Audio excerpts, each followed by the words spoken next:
Christine, how much does it hurt the WNBA when Caitlin Clark is out? It is devastating to the WNBA when Caitlin Clark is out. Now, I know a lot of us were expecting some sort of dip since Caitlin Clark has been out with injury, but I don't think all of us were expecting the entire viewership of the entire WNBA to be down. And this tweet from Christine Brennan really stuck out to me. She said one player gets injured and more than half the TV audience for the entire league disappears. Has any other athlete ever had that kind of impact on a sport? Golf without Tiger definitely dropped precipitously on occasion. But the WNBA finds itself in a devastating financial freefall, watching helplessly as their entire empire crumbles without Caitlin Clark on the court, and once again proving that this league has learned absolutely nothing about protecting the one player who single-handedly dragged them from obscurity into the spotlight. This is the story of how a league continues to shoot itself in the foot while their golden goose lies injured on the sidelines, and how their stubborn refusal to acknowledge reality is costing them millions of dollars every single day. And the truth is the truth, and the data is there. And what we saw when Caitlin was out the last time, the 5 games that she missed earlier in the season, the WNBA's viewership dropped more than 50%. Not just the Fever, but the entire league. In this age of manufactured drama and social media controversy, facts have become as rare as sold-out WNBA games without Caitlin Clark. When Clark was sidelined with quad injury on May 24th, the harsh reality of the league's dependence on one player was exposed to the world to see now that she's out again with a groin injury. Who knows when we are seeing a repeat of what happened? Quad injury jumped to her groin likely because of compensation. But the thing that you have to be careful of is if, say, you try to rush her back from this injury as well, then you're getting into this territory where a very serious injury can happen. That is what the Indiana Fever, that is what Caitlin need to avoid the best that they possibly can. So if it means that Caitlin is out for 3 weeks, if it means that she is out all the way through All-Star, then so be it. Nationally televised WNBA viewership plummeted by a staggering 55% as games featuring the Indiana Fever saw a 53% drop in viewership, falling from an average of 81 million viewers when Clark played to just 847,000 without her. But here's where the story gets absolutely ridiculous. And by ridiculous, we mean predictably catastrophic for a league that refuses to learn from its own mistakes. Went down. The WNBA ratings have dropped over 55% across the board. Hey, guess what, guys? The league is Caitlin Clark. The league is Caitlin Clark.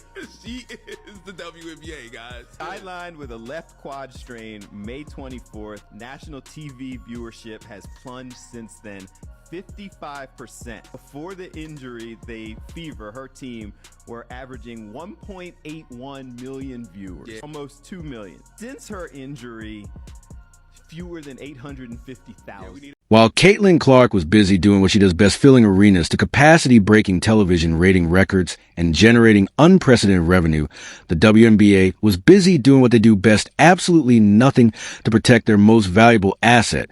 Because apparently when you have a player who is single-handedly responsible for 5% of all WNBA economic activity, the logical response is to let opponents target her with impunity while lecturing everyone about basketball plays. News is alarming for the league, and it's alarming for the league because this is such a crucial year for the WNBA. At the end of this season, the WNBA will go into CBA negotiations. If negotiations go well, then every single player in the WNBA has a much better chance of making so much more in their next contract. And that's one thing when you start thinking about how many people stopped watching when Caitlin Clark got injured. A lot of people stopped watching because they are boycotting the WNBA. They don't want to give viewership to any other teams or any other players, whether they like other players on the team or not, because of how the media and the league itself has handled Caitlin Clark and how they have treated her fans.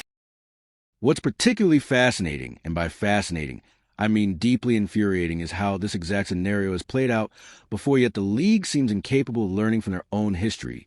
This isn't the first time the WNBA has watched their ratings and revenue collapse. When their biggest star gets injured, it's like watching someone touch a hot stove get burned and then immediately reach for it again while claiming they had no idea what would happen now.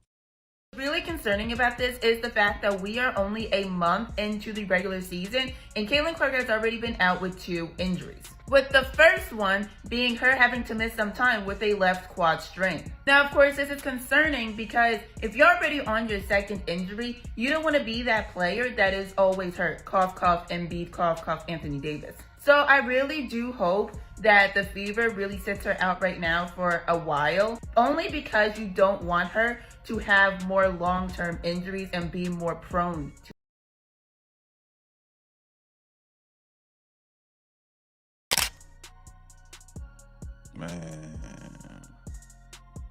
Man, bruh. Congratulations to the WNBA. Your ratings are going to drop by 55 to 60% once again. I believe the WNBA have successfully broken Caitlin Clark. Christine Brennan, the veteran sports journalist, whose upcoming book on her game, Caitlin Clark and the Revolution in Women's Sports, promises to expose the league's failures, has been one of the most vocal critics of the WNBA's handling of their star player. The WNBA continues to fail to meet the moment, Brennan wrote, after yet another incident where Clark was targeted by opponents people are watching as never before. And this is what they see Brennan's criticism cuts to the heart of the matter. The league has data showing that Clark alone draws more than half the league's TV audience, yet they continue to allow her to receive cheap shots and hard fouls that serve no purpose other than trying to intimidate their biggest draws, like watching a restaurant owner allow customers to harass the chef, whose cooking is the only reason people visit the establishment. In this age of manufactured drama and social media controversy, facts have become as rare as sold-out WNBA games without Caitlin Clark. When Clark was sidelined with quad injury on May 24th, the harsh reality of the league's dependence on one player was exposed to the world to see now that she's out again with a groin injury. Who knows when we are seeing a repeat of what happened. As big a deal as Tiger was in men's golf, Keith, he did, and when he was gone, it affected the ratings, but nothing like that. And, Michael Jordan being out, maybe a 5 percentage points or something. Nothing like this. You can make a strong case, and I will make that case, and have that there is no one single athlete more important to his or her sport or tour, or whatever the circuit is that they play on, than Caitlin Clark is to the WNBA. The WNBA finds itself in a devastating financial freefall, watching helplessly as their entire empire crumbles without Caitlin Clark on the court, and once again proving that this league has learned absolutely nothing about protecting the one player who single-handedly dragged them from obscurity into the spotlight. This is the story of how a league continues to shoot itself in the foot while their golden goose lies injured on the sidelines, and how their stubborn refusal to acknowledge reality is costing them millions of dollars every single day. Caitlin Clark hadn't missed a game since she was like 19 years old, since she was like 18 in college or something. Now she has a groin injury. We've never seen Caitlin Clark play as bad as she played the last 3 games. Let's just be serious here. She's like 1 for 20-something on threes in the last 3. We've never seen her shoot the ball this way. I'll say that. Has she been hurt and playing through this? The most damning aspect of this entire situation is that it was completely preventable. Clark came into the league as a humble rookie who repeatedly praised her teammates and deflected attention from herself. She handled criticism with remarkable grace and maturity. For someone who was only 22 years old, the league could have embraced or protected her and used her popularity to elevate the entire sport instead. They allowed jealousy and petty politics to poison what should have been a celebration.